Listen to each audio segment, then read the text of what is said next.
Like a bridge over troubled water, I will lay me down. And I live in that yellow house that you can see just behind Erzsébet Bridge. In 1845, Henry Higgins Sweet was born, our first phonetician who introduced received pronunciation as grün so grün, wenn Spaniens blüten, blühen. And Pygmalion was actually put on in Vienna for the first time before it was put on in Budapest.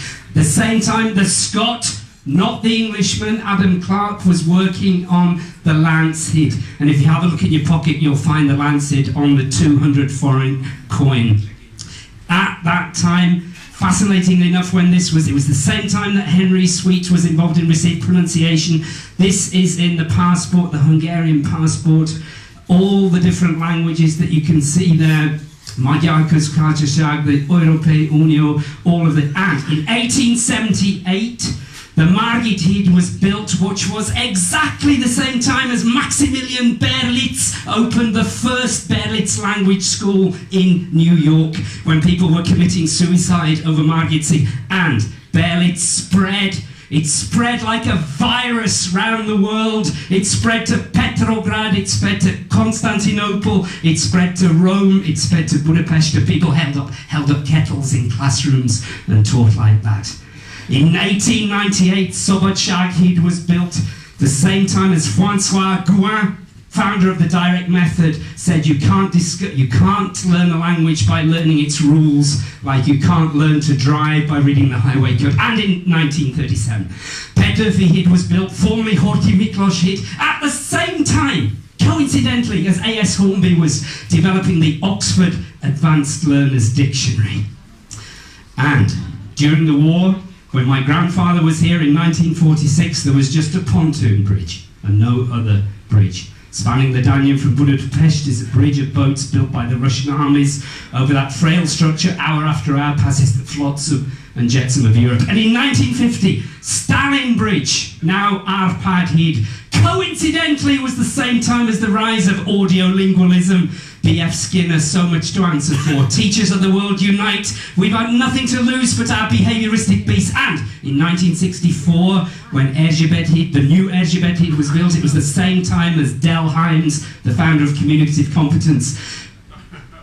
Notice the beard and the bridge, the white, the same. And not far up the river, there was the Maria Valeria Híd, the daughter of Sissi. And who else? Was it Andrassy? Was it not Andrassy? We wonder, but we won't go into that tonight. In 1995, when the Lágymányosi Híd was built, this was the start of the Cambridge International Corpus, put together by Ronald Carter and Mike McCarthy, looking at a particular grammar of spoken English. Even Jim Scrivener saw the newest bridge, the Megyeri Híd, last year to be the key to the sales of the latest edition of his book. Can teaching still be a subversive activity? Has ELT settled down into a calm, measured maturity? Have the years of exciting creativity and risk passed by? Should we obediently open our expert written course books and tick off a few more fucking can-do statements? So, who was the most influential? Was it Jim Scrivener? Was it B.F. Skinner? Was it Del Hymes? Was it Gouin? Was it, well, the baby chain bridge, 1932. Sitchin went there and said, I want one of those in Marlow, and 16 years later it was built. And you can actually see there that the, oh, I can't read this.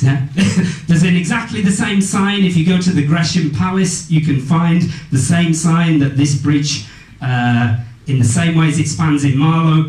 Pestalozzi and Iron Bridge, my two influences. Don't throw out the bridge with the bathwater. Never deny ELT from general pedagogy. Understanding and knowing where we're coming from helps us to work out better where we're going to. And enjoy our bridges.